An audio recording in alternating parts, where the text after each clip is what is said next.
What's up, everybody, and welcome in. This is FST Fantasy Sports Today. My name is Matt Striker. His name is Joe Pisapia, and this is the place if you want to dominate, whether it be season-long fantasy, DFS, straight-up wagering, whatever it is, we've got you covered here. We're talking baseball. We're talking football. Really quickly, just a reminder, check your apps. At SportsGrid, at SportsGrid TV. Those are our social media handles. Make sure you're following along. So much information coming out. You're not going to want to miss anything. And Joe, quickly, I want to welcome a new member to the family, our good buddy Jake behind the glass. Welcome in, folks. This guy's a great kid, a 6 handicap, I've heard, carries his own bag, loves to throw down a wager or two. So with that said, Joe, we have someone to impress. Let's go. Yes, we do. I think that handicap, though, the 6 is for the front 9, from how he describes it. I don't know what the back 9 is like for him. But, welcome to the team this morning. Jake, of course, our team here, spectacular. Tommy running the 1s and 2s, our graphics team. Everybody here is so good, and we hold them to a very high standard. Sunday is a very serious program, filled with a lot of serious moments. I think we've established that here on the network. We're the serious Sunday morning show. You get your coffee, you get informed. But we're going to start with hour 1 of baseball, hour 2, wall-to-wall NFL here. We are getting closer and closer to fantasy draft season. Best ball season is going on. For those people who are really fantasy football nerds, this week starts the Scott Fish Bowl, which is a huge event in the fantasy football community. It's kind of like the demarcation of, all right, it's go time, everybody. And it's a huge charity event. So if you feel like donating to a good charity, go find the Scott Fish Bowl online and donate, or buy a t-shirt or something like that. They raise money for a lot of different programs, Toys for Tots. I do one for St. Jude's Children's Hospital usually this week as well. So there's a lot of good opportunities to do something good and get your fantasy football on. But first to baseball and to the headlines. And Matt, a lot to break down from yesterday, but also we got to talk about James Wood, who hit his first Major League home run yesterday. He got called up last week. We've been talking about James Wood for, I don't know, it seems like 4 months now, and finally we got him this week. I think our boy Sam Yarnell was at that game, but he is not here this morning to tell us all about it. We'll have to get the recap a little later on, but a great thing for the Nats, who seem to be an organization starting to turn things around. Matt, now we are sitting here in 2024 and looking back on that Juan Soto trade with the Padres. Well, most of us, we're here, I'm pretty sure, or at least 60% of you is here. But here's my question to you. James Wood, Mackenzie Gore having a good year, CJ Abrams having a good year. How did the Nats do in that Juan Soto trade now that we look back and have a little bit more perspective? It's a great question. We have to ask ourselves, what's our currency? Is our currency time? Is our currency result? Is our currency both? So the Nats had to spend time and Juan Soto to be where they are today. They had to endure all of the shouting. They had to endure everyone coming down on ownership. They had to endure so many things, not to mention the Victor Robles experiment. So what is your currency? Is it time? I think at the end of the day, everyone wins, because as a wagerer, I have these new names that are exciting and young, so I know that there's longevity. I can wager upon them. Juan Soto, look where he is now. But overall, he was still profitable where he was at the time when the trade was made. So all of it depends on what you value most. And it's not just a runaround answer. So for me, everybody won. And you say I'm like the political guy here. They're like, what a fantastic season. You might as well just thank me. Why don't you just thank me for my question at the top of it? That's the thing I hate. Thank you for your question. It's a great question, Joe. I really enjoyed that question so much. Now I'm filibustering until I can think of an answer for it. I would agree somewhere in there. I think you said it, which was everybody won. The Padres got their guy. And a couple years later, it looks like the Nats got a bunch of guys who can really remake this organization. I think Wood could be a star. CJ Abrams is all-star quality. Gore starting to look really good. So it's a good trade for the Nats. It took a little longer maybe than you wanted. Hassel still in the minor leagues. That was another part of that deal. But we'll see. He's struggling a little bit right now down on the farm. But we'll see if he has time to figure things out. But the Nats certainly off to a better trajectory, I think, this season for taking their lumps. Unfortunately, the Nats did have a chance to spend a bunch of money. They spent it on Steven Strasburg instead of Juan Soto. That was a bad. Always spend on the position player. Always. Anyway, Royce Lewis, speaking of position players, he's really good, but he's out again. Again, Matt. Oh, this is just crushing. It's like a bad joke at this point. How many times is Royce Lewis going to go to the IL, and he continues to be an incredible tease. This guy on the season, just incredible. 10 homers, 18 RBI in just 24 games. I mean, you got to look at this guy and say, if he stays healthy for a whole season, he's an MVP caliber player.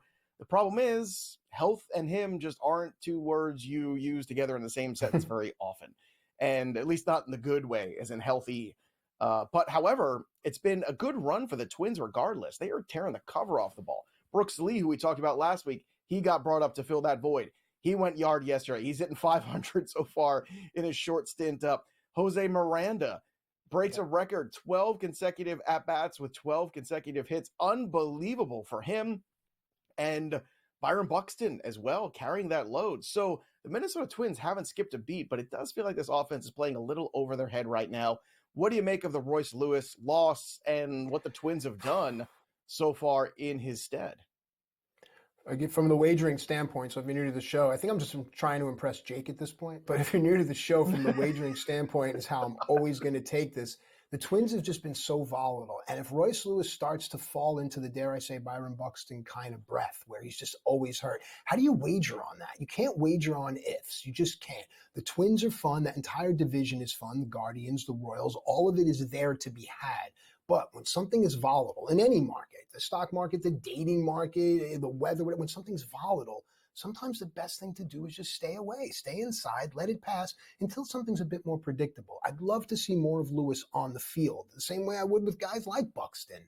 But it's a fun team. They have a lot of good hidden gems. Remember, Luis Ariz came out of this organization, right? It's just the hidden gems. Miranda, when he's playing hot, hidden gems. You were all over Edouard Julien. Didn't really work out, but still, the organization produces these gems. So I want Lewis to be one of them.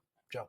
Yeah, if Byron Buxton can stay on the field, too, that's the big one. Like, you can't lose Buxton, too, another guy who's never healthy. The Zach Gallen return is exactly what the Diamondbacks needed to get him back in that rotation. It was against the Dodgers this first start, so we'll give him a pass a little bit. But Gallen, an interesting name where there are rumblings where he might actually be out on the market depending how these next few weeks go for the Arizona Diamondbacks.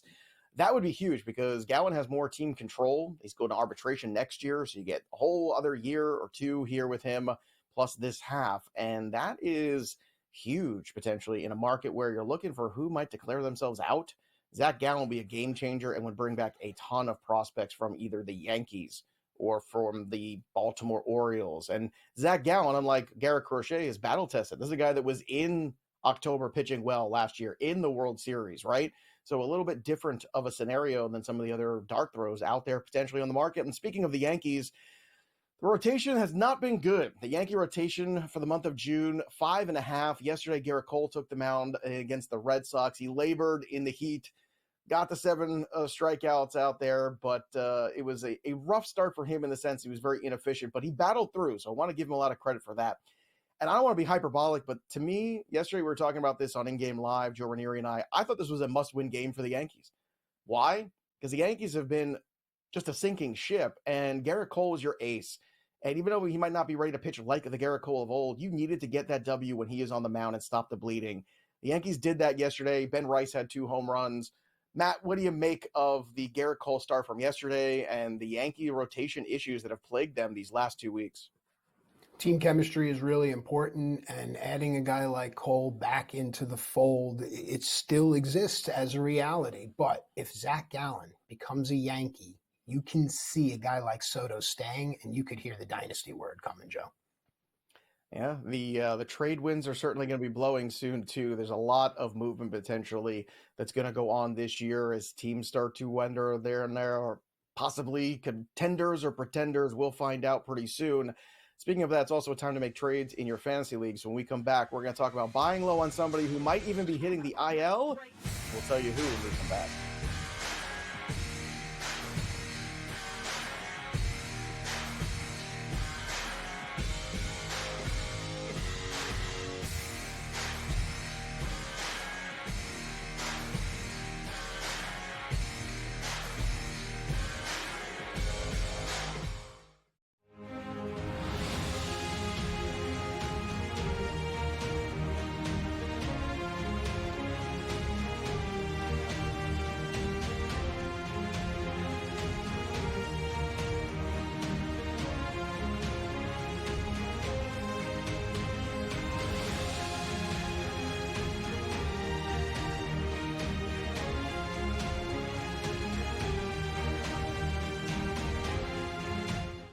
anyone that's been to a sporting event, the atmosphere before a game, I think Game Time Decisions has that same exact atmosphere.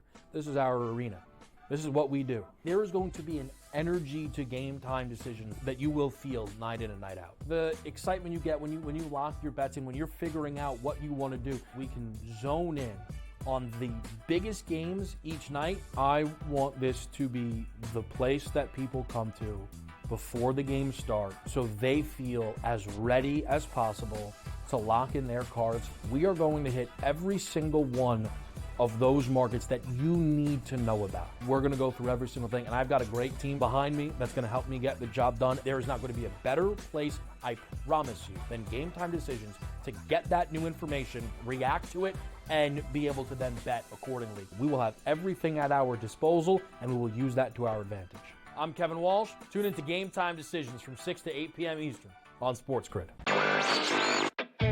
You went to Alberta and came back with a lot of different stories. I know that sports betting as a possibility, just like Ontario in 2022, we could see that. The other big topic was Alberta, because sure enough, we've heard lots and we've talked about it on here that a law was passed to allow the market to open up, and we were kind of waiting to see what was going to happen. Newswire, only on SportsGrid.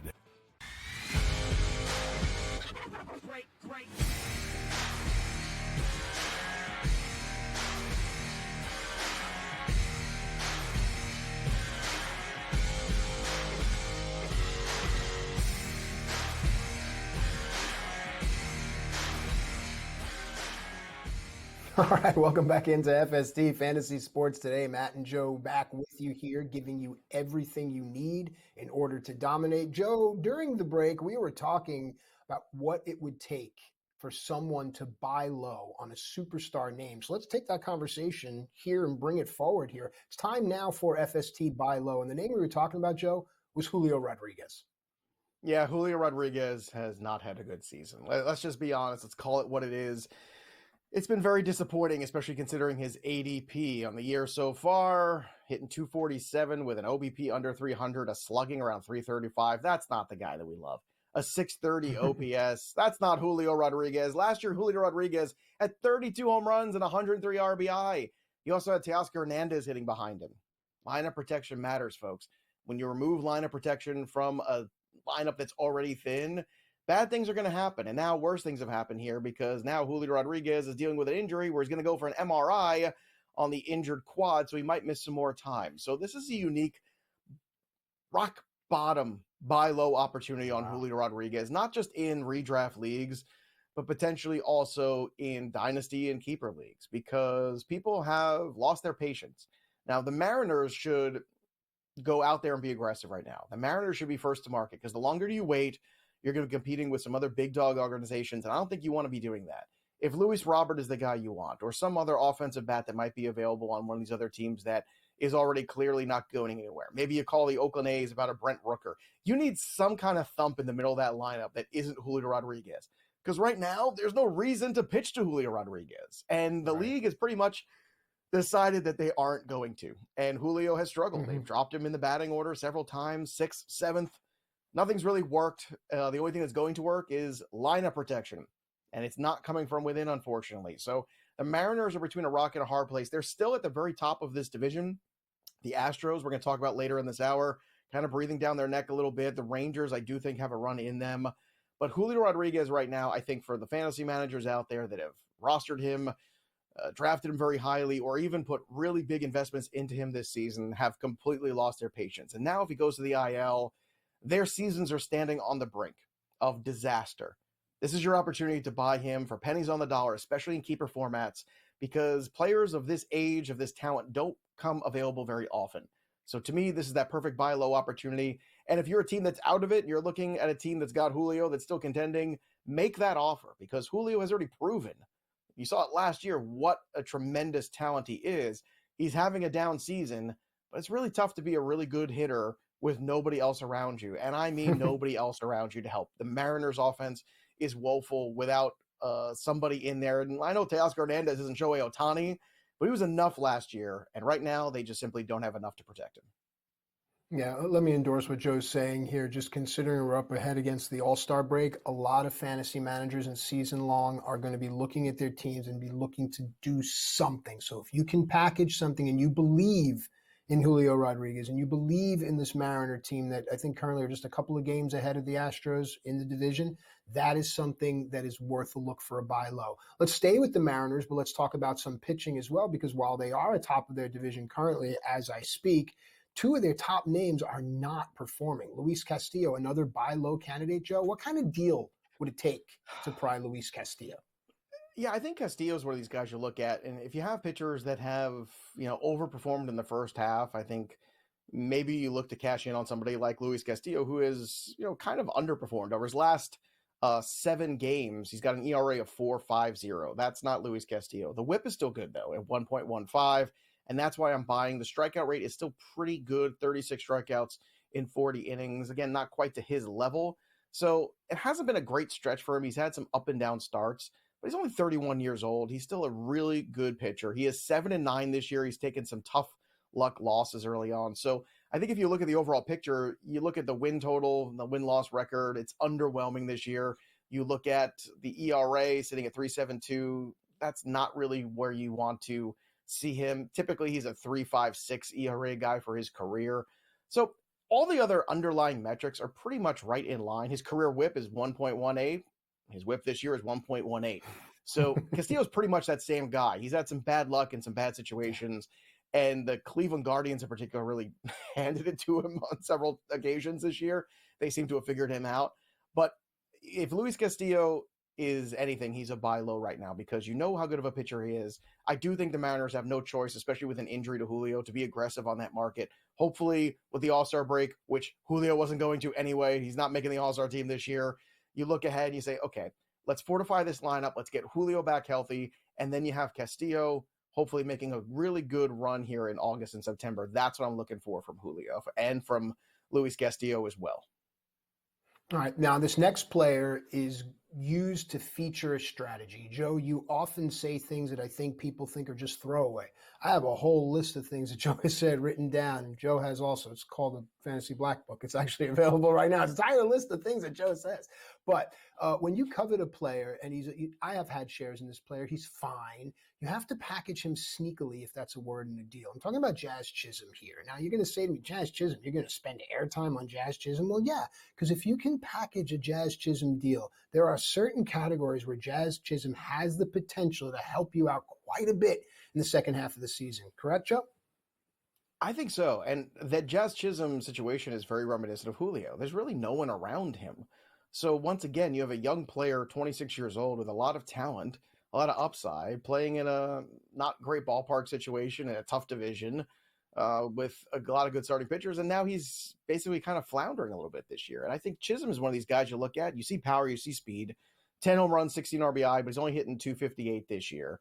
I think we haven't seen the best of Jazz Chisholm. And I think if you drop Jazz Chisholm into a situation where he's playing meaningful games, he's a very good energy player. I think he's got an infectious energy. I think that would really contribute to a contending team.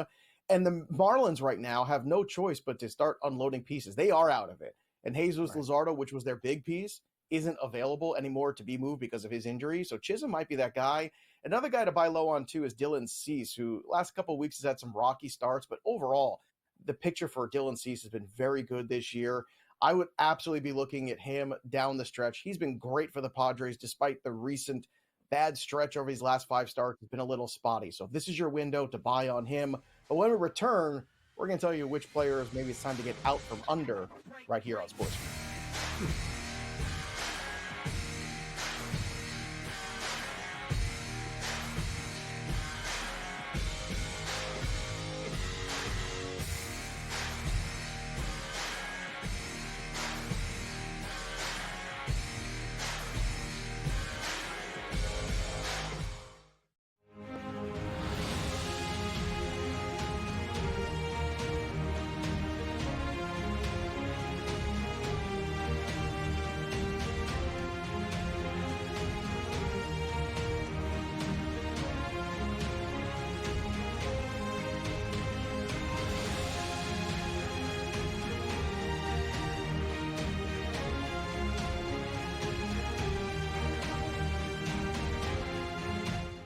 Anyone that's been to a sporting event, the atmosphere before a game, I think Game Time Decisions has that same exact atmosphere. This is our arena. This is what we do. There is going to be an energy to Game Time Decisions that you will feel night in and night out. The excitement you get when you lock your bets in, when you're figuring out what you want to do, we can zone in on the biggest games each night. I want this to be the place that people come to before the games start so they feel as ready as possible to lock in their cards. We are going to hit every single one of those markets that you need to know about. We're going to go through every single thing, and I've got a great team behind me that's going to help me get the job done. There is not going to be a better place, I promise you, than Game Time Decisions to get that new information, react to it, and be able to then bet accordingly. We will have everything at our disposal, and we will use that to our advantage. I'm Kevin Walsh. Tune into Game Time Decisions from 6 to 8 p.m. Eastern on SportsGrid. You went to Alberta and came back with a lot of different stories. I know that sports betting as a possibility, just like Ontario in 2022, we could see that. The other big topic was Alberta, because sure enough, we've heard lots, and we've talked about it on here, that a law was passed to allow the market to open up, and we were kind of waiting to see what was going to happen. Newswire, only on SportsGrid.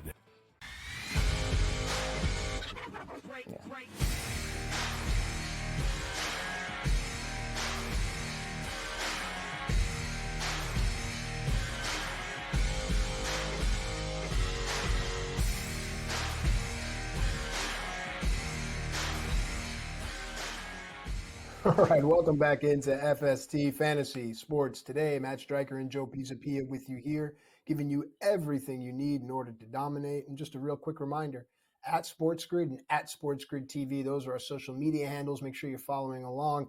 Joe, we did the buy low. Let's do the obligatory sell high, as fun as it sounds. Let's start with some players that you think now's the time to get rid of them. Hey, look, this guy. My gosh, in all my years of playing fantasy sports and all my years of wagering legally, of course, I have never seen a player like Byron Buxton just be so volatile. I mean, I was off Byron Buxton a long time ago. Sell high? Yeah, sure. You should never have had him in the first place. But Joe, take it away.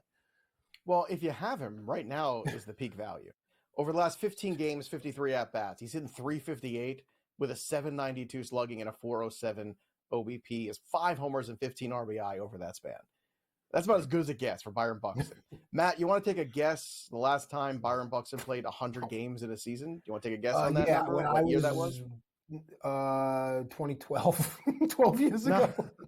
When he was 12. 2017. It was a very good year. I'm just so over it. I can't even have it. Byron. Why am I wasting airtime on Byron Buxton? I can't. Well, because how can anyone invest? How can anyone be investing in the stock that is Byron Buxton? Because right now, the person who has Julio Rodriguez is desperate. So you want to give him Byron Buxton and take Julio back for the rest of the season? I think that's a deal you can pull off in redraft leagues right now. And I also think you have to look. I think you have to look at the long term here too, which is as hot as the Twins are right now, they're going to cool off. It's just the nature of the beast. Jose Moreno's not going to have a hit every time he walks up to the plate. Right. And Byron Buxton, his injury history is checkered, to say the least. And Royce Lewis isn't in that lineup. It's not a coincidence that these last 50 at-bats have been the best of Byron Buxton we've seen in a very long time. Why? Because Royce Lewis was around for a chunk of that. So Royce Lewis isn't around anymore. So this is the perfect time to get out from underneath Byron Buxton, in my opinion. Another guy, too, Jonathan India, who, a couple weeks ago, he was basically a guy left for dead. And now all of a sudden, Jonathan India has basically played with his hair on fire. And that's terrific, except for the fact that there is still going to be that squeeze eventually, theoretically, when Matt McClain returns. And I think we're getting closer and closer to some news on that. Over his last 15 games, the guy's hitting 429. He's not a 400 hitter. He has 2 home runs, 7 RBI over that span. But I think the biggest point is if somebody's hurting in that middle infield spot, Jonathan India is a guy who could play second base for that team. And all of a sudden, you can unload somebody at their peak. And that's what it's really about. It's sell high in the very definition of the word. And maybe you're not going to get the biggest game-changing player back for Jonathan India, but can you put India in a package with another player and bring something back better? I think the answer is yes. And you just don't know what that infield situation is going to look like eventually with De La Cruz with Noelvi Marte, who's back now, and then eventually McLean and Steer and all these guys. A lot of moving pieces there potentially. So India right now, again, has not been better all year that he's been the last 2 weeks. This is the time to cash in on it because we saw how bad he was earlier in the year. We know what that means. This is the fun conversation to have. I mean, look, it's easy to have the big name conversations, but if you really want to dive deep and you're really looking for something, these are the conversations to start to have with yourself. Shows like this is, what kind of deal would I put together to get back or get rid of a guy like Jonathan India? What would I want to do? So now you have to start to think like Joe's saying. Everyone is looking at the big names, all the shiny pieces. All-Star break is coming. Every single manager in your season-long league should be sending and entertaining some type of offer, Joe. I think you should agree because this next guy, here's a pitcher. He has name value. He's pitched well, but you and I can see through the smoke and mirrors, and we hope everyone else will. But do you agree that most managers should at least be entertaining offers right about now, especially for a guy like Frankie Montas? Yeah, I definitely think they should. Frankie Montas on the year is a 4.19 ERA, but the last couple starts have been pretty decent for him if you're looking in the shorter span. Over that span, a 3.72 ERA over his last 7 starts, 36 innings, 34 strikeouts, 17 walks. The walk rate's a little high still. That's my problem when it comes to Montas. But it's held together. I do think the Reds have a run in them. You and I kind of talked about the Reds all a little bit. I think if Ellie De La Cruz gets hot, you get McLean back, Lodolo comes back from that blister issue. You can get Green, Montas, and Lodolo at the top of this rotation pitching well, maybe add one more starter for depth somewhere. All of a sudden, the Reds, I think, could get really hot. They're only a few games out in the wild card, so that's a team to watch. Yeah. But Montas right now, I think this is the best chance you have to move him to a team that is really desperate for pitching because the last 7 starts have been decent enough where you can unload him, but that walk rate to me is still a little high and a little troubling. So now is the best time to get under him potentially. Now we come back. There's been a lot of stats that you might not realize have been going down, and guys at the leaderboard you may never have guessed. We return. We're going to tell you those names in a little segment we like to call Did You Know? I know. We'll be back after this.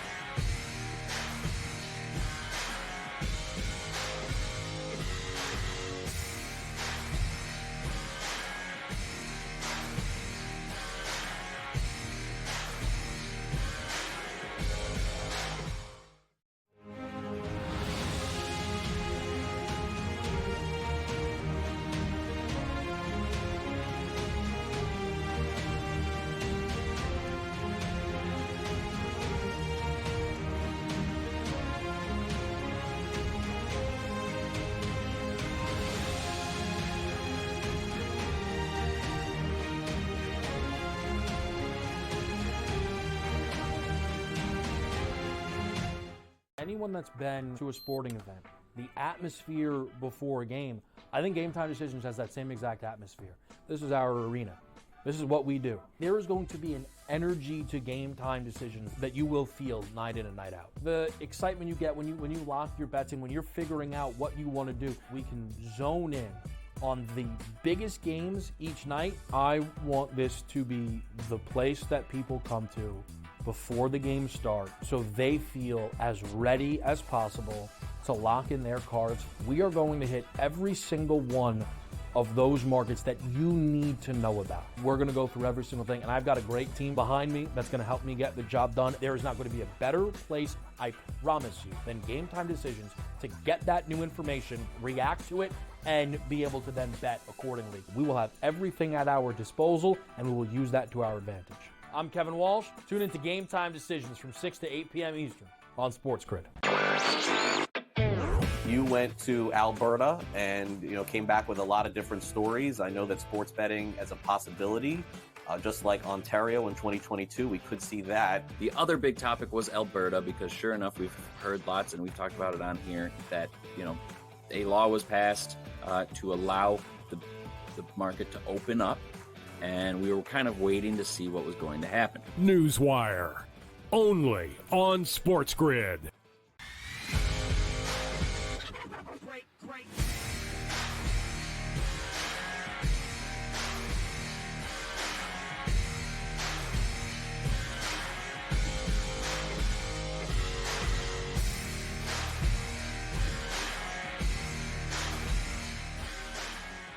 Okay, welcome back into FST Fantasy Sports today. Matt and Joe with you here. It is time now for a segment called, and I was told I must say it like this.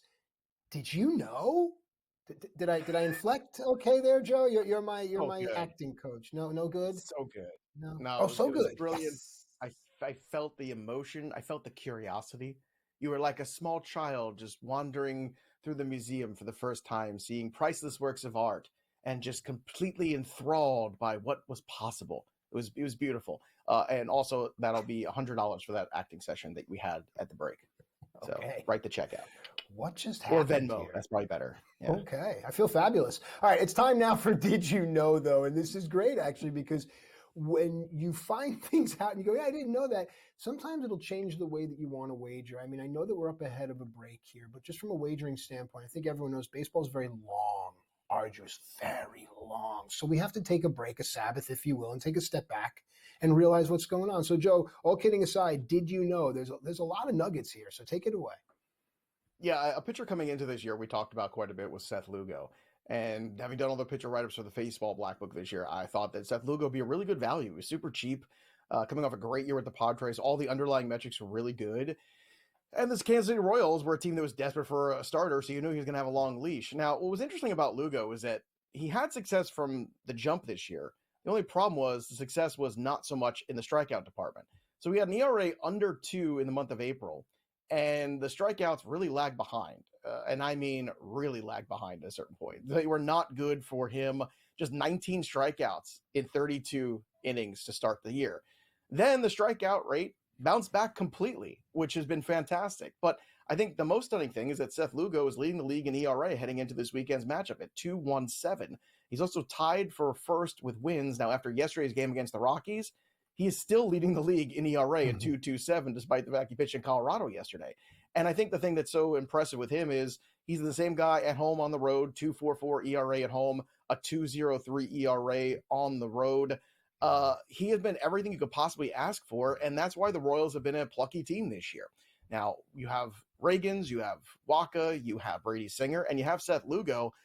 This is the makings of a competitive team. What they need to do is get some more offense injected in that lineup that isn't Bobby Witt, and all of a sudden, I think the Royals could be back to being a contending team in that division. I don't think that's that far off to possibly contemplate. So Lugo's been one of these guys that's really stepped up. If you look at the ADP, it was a complete joke heading into the year that you can get a pitcher that cheap with an ERA that low and a win total that high, especially on the Royals. So Lugo's been one of those gems that we were in on in the beginning of the year and really has not let up. And I think it's spectacular to see how, we talked about it in April. Maybe things aren't quite right with him. The results are good, but the strikeout rate is so bad. It's bounced back. It's been tremendous. Seth Lugo has been absolutely brilliant. In his last 15 games, he's 8-3 with a 2.5 ERA and a 1.04 whip. So Lugo about as good as it gets. One of the best pitchers in baseball that really nobody's talking about. And in fantasy, he is going to be a league winner when all's said and done. Yeah, and it's fun when you take a step back and you start to see and you ask yourself, hey, have I been wagering on the Royals? Have I been playing, first threes and first fives and things like that? And then you say to yourself, if I haven't, I don't know about you, but most people keep like a ledger. You look back, I haven't been making a lot of Royals plays. Maybe I should start to, especially when Seth Lugo goes. All right, this next one's a bit more obvious. I mean, it's straight up just K props, but it's the number that really stands out to me at this point in the season. I mean, I don't like to, I think extrapolate is the word, but if this guy's on pace for nearly 300 strikeouts in the season, I'm all over the K props. I'll let you set it up though. What's up? Yeah, Tyler Glasnow is not leading the league in strikeouts. He's number 2. He's at 143. Leading the league in strikeouts is a guy on the White Sox with 146 right now. It's Garrett Crochet. His ERA is at 3.08. Another guy that was super cheap in drafts this year. Now he's up to 105 innings on the season. Now that is a high number for Garrett Crochet because he's never crossed really this path. He always burst bubbles. I hate to do it, but here's why Crochet could be different than a guy like Luis Heel. And I think the answer to that is frame. He is 6'6", 245. Yeah. This is a much different size pitcher than Luis Heel is, okay? So I do think there's something to that. I think that size can help carry him into the next 50 innings here, and you still have another 50, maybe even 60 innings ahead of the season that you can really think of good quality. He is going to make the All-Star team. There's no doubt about that in my mind. And then you also look at what's potentially after that. And I think a little break. If the White Sox were smart, especially holding all the cards here in this trade market with Crochet, who is going to be the guy I think most teams are going to want, even though you don't know what it's going to look like come September and even October. I think with Crochet, you're looking at the control, you're looking at the opportunity to have this pitcher on your roster for a whole other year, but you're also looking at how to stretch him a little bit to get him to that point where you need him in those big games down the stretch. And I think in July, you might see them, if there's a day off there, they're going to keep with the 5-man rotation. They're not going to throw Crochet out. If they're after the All-Star break, you don't start him first out of the break, right? You give a little bit of time there and a little bit of a breather. And I think that's how you can manage Crochet and still get there. But the strikeout rate has been absolutely phenomenal, top in the league. And I mean, absolutely brilliant. The last 7 games for him, 2.16 ERA, 41 innings, 61 strikeouts. And the real winner here, just 9 walks. That's been the secret to Crochet's success this season. All right, so Joe is saying Crochet for Jackson Holiday. Make sure you tweet that out everywhere and attach Joe Pisapia 17 to that right there. And there you go. All right, so in the age of analytics, could you imagine that deal? Would you do that? Crochet for Jackson Holiday, straight up? Oh, let me tell you, if I am the Orioles, I'll be honest with you. If I'm the Orioles and I can have Crochet for a whole other year, I've got Kobe Mayo, I've got Westberg, I've got all these other guys in the infield, I've got Colton Cowser. Yeah, I do that deal. When's the last time the Orioles played in a World Series? It's been a long time, Matt. So, yeah, I do think I go that route if it comes to that. Okay. So the last time the Orioles played in the World Series, batting average mattered to people. Great, nicely done. But now it doesn't. And that leads us into this next player here from a wagering perspective, when you're looking at hit props, total base props, Stephen Kwan has just been a chef's kiss. I don't know. I'm a baseball purist. My favorite player of all time is Tony Gwynn, things of that nature. Guys that put bat to ball, now they're so few and far between, they still stand out to me. Stephen Kwan is that guy, Joe. He is. He's a throwback to a style of baseball that we seem to have forgotten. Stephen Kwan has 9 homers. He's picked up a little bit in the power department the last few years. That was a big knock on him. But Stephen Kwan puts the ball in play. Stephen Kwan makes contact. Stephen Kwan can steal your bases. He do a lot of good things. He's at 365 on the year. This is based on yesterday, but that's the number you see on your screen coming into Friday's action. And Kwan has been a huge deal for this Cleveland team. He has been the guy that continues to get on base, make things happen, put the ball in play. Another guy that's been huge is Elly De La Cruz for his team. He leads the league in stolen bases right now with 43. That is the accurate number coming into today's action. Matt, the next guy is Bryce Terang in Major League Baseball with 28. So it's not even close. Can he get to 80? I don't think so. But would you agree 70 is probably within his range? Absolutely. Are you kidding me, man? Absolutely. All right. Did you know who the person leading the league in runs scored is, Matt? It's not Shohei Ohtani. It's not Juan Soto. It's not Aaron Judge. It's actually a Baltimore Oriole, and his name is Gunnar Henderson, up at the top at 76 runs scored. He has been MVP caliber, and he has been absolutely brilliant from last June all the way through. Are we seeing like the next kind of Chipper Jones guy that every year is just incredibly consistent? Is that guy? I think he has that kind of career ahead of him. I really do. And last but not least, a real interesting did you know? Again, sometimes I'm the guy who's doom and gloom around these parts. But sometimes. I do think it's worth noting when you're looking at the top of the board for some negative things here. There's only one pitcher that has more walks this year than Luis Gil, and it's Tristan McKenzie, and he got sent down to AAA. So the league leader of active pitchers with 48 walks is Luis Gil. Wow. Keep that in mind, everybody, when you keep looking ahead and keep telling yourself that things are going to get better for Luis Gil as the innings totals go up. It's not. He is going to be either in the bullpen or a AAA making 3 inning starts sooner than later. Just understand that reality is coming soon. More FST will be returned.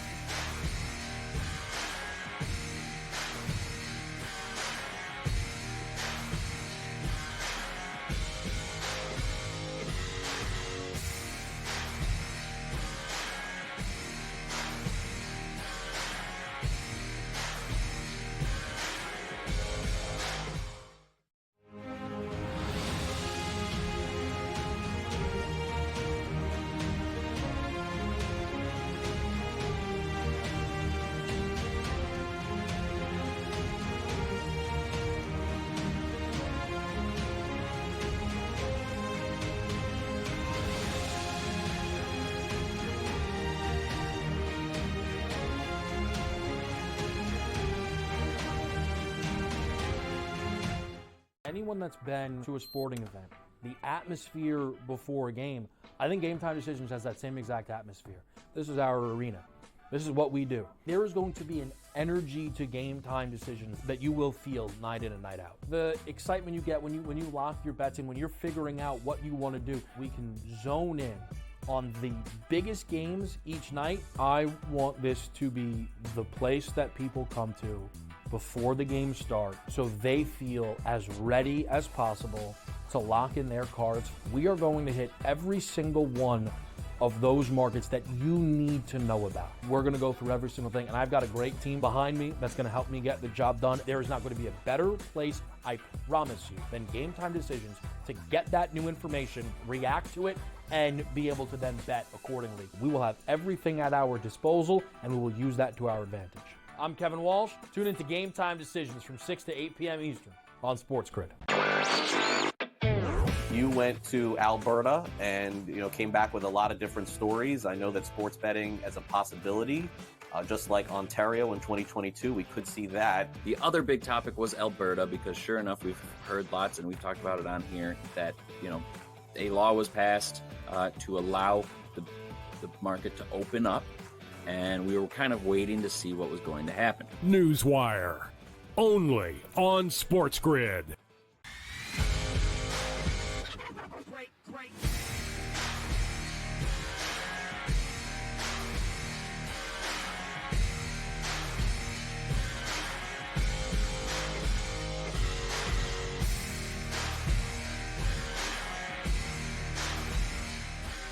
All right, welcome back into FST Fantasy Sports today. Matt and Joe with you here. Everything you need to dominate is going to be in the show. We're talking baseball here. We're going to wrap it up shortly, then get into some football talk. But Joe, I say it each and every week, especially for the season-long fantasy manager, but it doesn't exclude the DFS player and the wagerer, that this may very well be the most important segment of the show.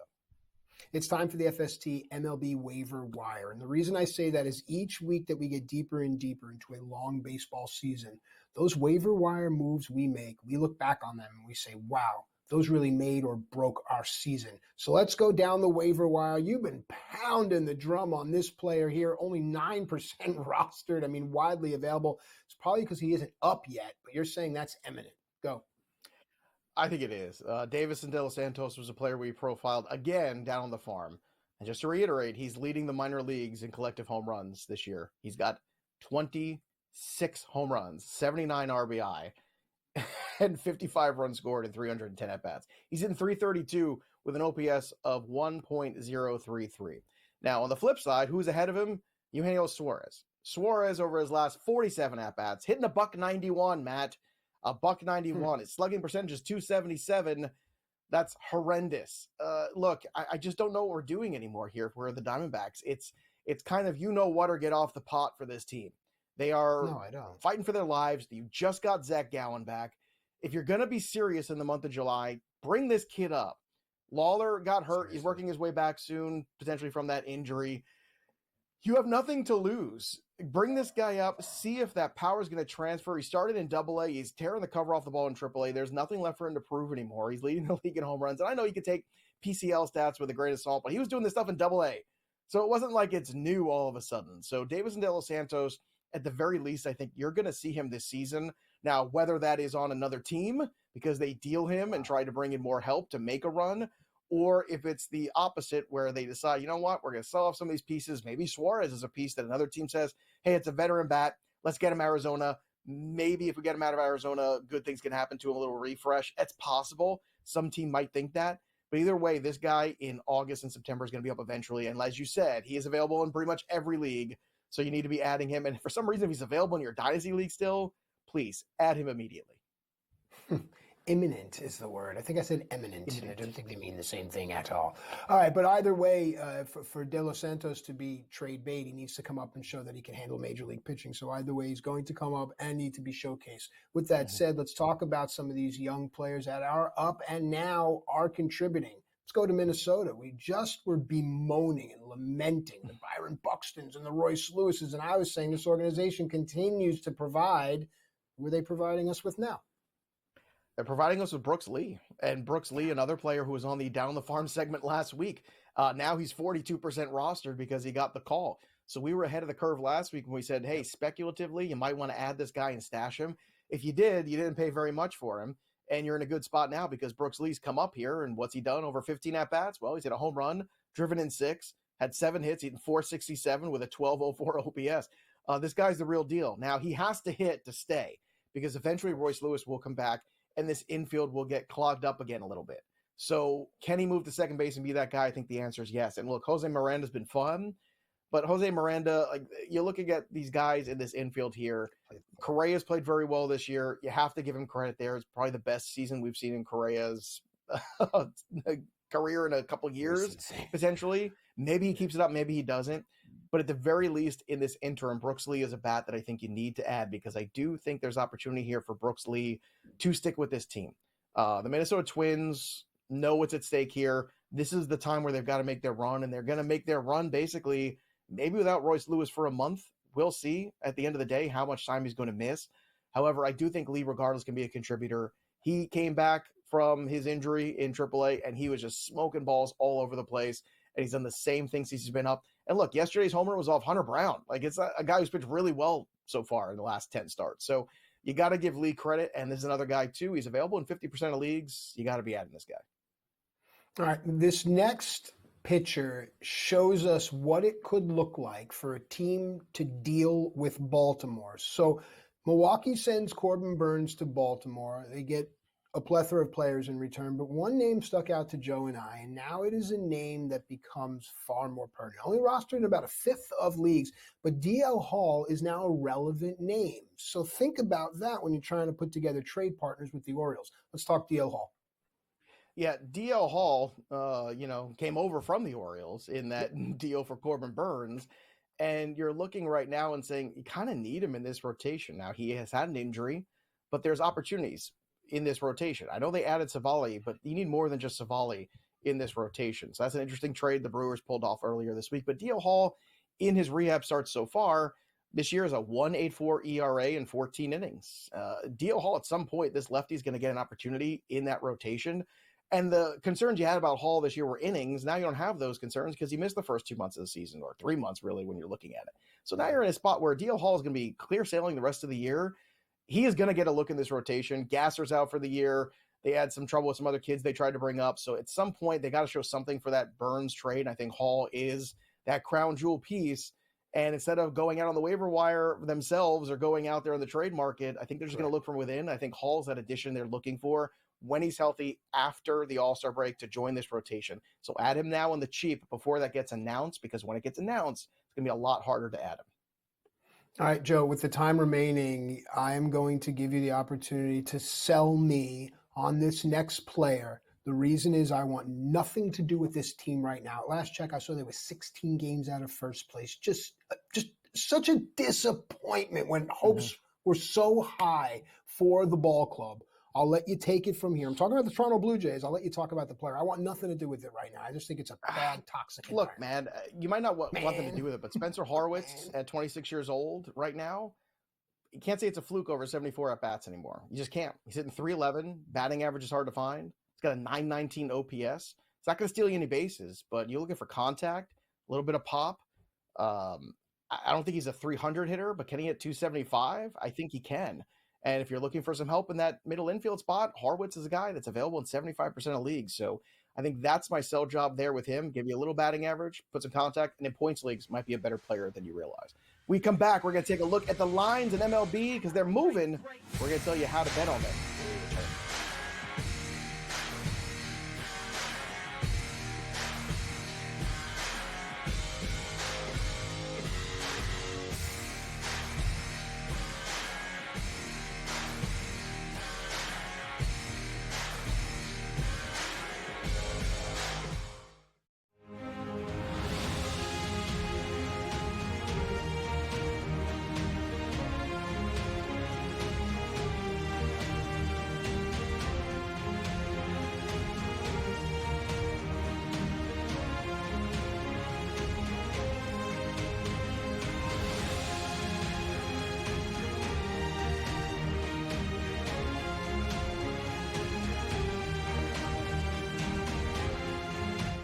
Anyone that's been to a sporting event, the atmosphere before a game, I think Game Time Decisions has that same exact atmosphere. This is our arena. This is what we do. There is going to be an energy to Game Time Decisions that you will feel night in and night out. The excitement you get when you lock your bets in, when you're figuring out what you want to do, we can zone in on the biggest games each night. I want this to be the place that people come to before the games start so they feel as ready as possible to lock in their cards. We are going to hit every single one of those markets that you need to know about. We're gonna go through every single thing, and I've got a great team behind me that's gonna help me get the job done. There is not gonna be a better place, I promise you, than Game Time Decisions to get that new information, react to it, and be able to then bet accordingly. We will have everything at our disposal, and we will use that to our advantage. I'm Kevin Walsh. Tune into Game Time Decisions from 6 to 8 p.m. Eastern on SportsGrid.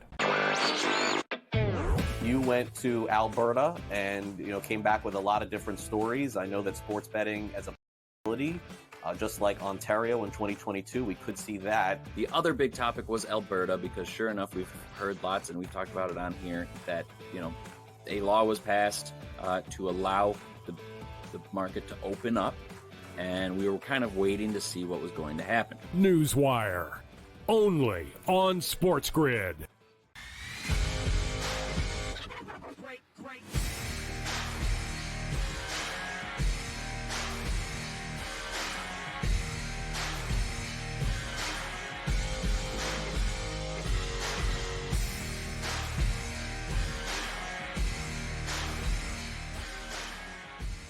All right, welcome back into FST Fantasy Sports Today. Matt and Joe with you here, giving you everything you need in order to dominate. It's time now to talk directly to our wagerers out there. Although if you're a season-long manager, DFS player, straight-up sports fan, you know that you can take value in this information. But it's time to talk MLB line movement. And I really love this, Joe, because I don't know any other investment opportunity where I can lay down some money, and then as the world changes, as the odds change, I can maneuver slowly in and out. I mean, people think that's the stock market. This whole entire thing, you're getting killed and you're trying to short everything. And if you know what I'm talking about, you know what I'm talking about. Here's the thing. Looking at the AL East, it's really a two-team race. But, I mean, where's the value here? Yeah, the value is picking the right horse in this one. And look, if you've been with us for this segment the last few weeks, you've seen we've been pretty spot on about a few things. Wyatt Langford just 2.5 weeks ago when we were doing this segment was at plus 2,500. Then last week we showed up, it was plus 600. This week now it's 2-1 for Rookie of the Year for Wyatt Langford. So we're ahead of the curve here. We're trying to keep people ahead of the curve now as well every single week in this segment. And you're looking at the AL East, you're looking at the Orioles and the Yankees. It's the usual suspects. Now the Yankees are probably a playoff team regardless, unless God forbid Garrett Cole walks off a mound holding his elbow at some point. That's when everything goes up in smoke, I think, for the Yankees, because Heal's been great, but again, that ship has now sailed. The Baltimore Orioles, again, 56-33. They're in a great position here because they are the team that can do one of two things. Either continue to bring up pieces from within. You want to bring up Kobe Mayo. That's arguably maybe better than any bat you can acquire. Right. Or do you want to trade guys like Jackson Holiday or trade guys like Heston Kjerstad and bring in another starting pitcher? Or wait, you can do both if you're the Orioles. That's why at the end of the day, I think the Orioles are still the team to invest in. You'll see it's minus money on both sides, whether it be for the Orioles or for the New York Yankees. And to me, Matt, I think it's the Oriole number, even though it's just a little heavier at minus 125, that I think the Orioles are just kind of in the driver's seat right now. I think they're a young team. I think they are not stars and scrubs the way the Yankees are. And that depth from within allows them to add more depth from the outside or even just fill in the holes at any given time when they have injuries. And I think that's what makes the Orioles so dangerous. Orioles Phillies was my pick. Old school 1980, 1983 revisited action. I think we might get that this year. I really do. So at the end of the day, I'm going with the Orioles. But how do you see this American League East? I agree wholeheartedly. Just look at the Orioles as a stock. Look at them as a company. Look at the Yankees as a stock, as a company. Who has better books? Who has more to offer? Straight up and down, like 6 o'clock, it's the Orioles. And it goes to show you how important it is still to build from within and to cultivate within, because we live in a day and age now where free market, we outsource every single thing. And then when that source breaks, when that switch is off, you're left with nothing. Okay? You love your phone, you love your Wi-Fi, dude. A switch can ruin your day. But if you have full coverage like the Orioles, they don't have to worry about anything like that. Different conversation when we head out west because we see two teams. One carries a plus number, but I don't know if the cupboards are as robust, dare I say. Joe? Yeah, here's an interesting thing about the West right now. The Mariners are still at the top of that great rotation, but Julio's going to go on the IL most likely. That's my opinion. Sticking to it. Minus 140 right now for the Mariners in a lot of markets. The Astros are plus 115. Kyle Tucker, Verlander are not going to be available till after the All-Star break. That hurts the Astros. Don't look now, but with Wyatt Langford getting really, kind of on a roll here, eventually Simeon's going to turn things around. If Corey Seager's healthy, I think the Rangers, just 7 games out, can make a run, and they are at plus 1,300 for this division. It would not shock me at the end of the day if the Rangers ended up getting right here at the top in this conversation in 6 weeks from now. So the most value is neither of these teams. The best value on the board might be the Rangers right now, plus 1,300, a team that knows what it's like to flip the switch, a lot of veterans, and I think they might have that availability and that ability to flip that switch and make a run here at the end. All right, let's go to the National League Central because you said a nice plus number and it kind of got my ears and eyes up here. If you go to the NL Central, there's one team that's carrying a hefty return. Let's talk. Yeah, the Central is tight, and I think we're looking at the Central right now and saying, well, the Brewers are still at the very top, and then the rest, are they contenders or pretenders? And I think we're going to have that answer in the next few weeks here very soon. I worry about the Cardinals and the age of that rotation, so at plus 600, I'm not looking there. The Reds at plus 1,600, I think, are fascinating because they're a young athletic team. They just need a little bit of help with pitching. Lodolo has become an ace right before our eyes, but he's been on the IL. So there's no value on the Brewers anymore. Plus 1,600 with the Reds, maybe throw a little bit on there, see if it grows. And if it does, maybe double down again because the Reds could be that team in the second half year of the season that possibly takes off. That'll do it for hour 1 of FST. When we return, hour 2, some NFL talk right here.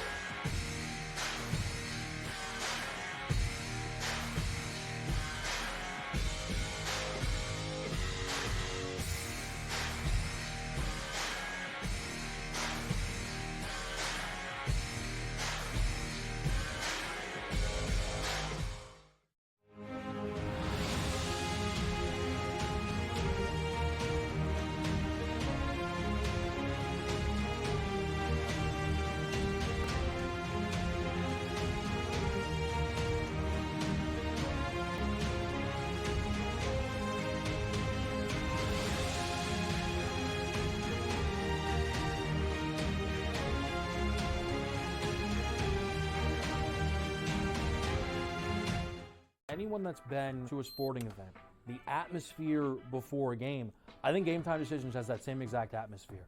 This is our arena.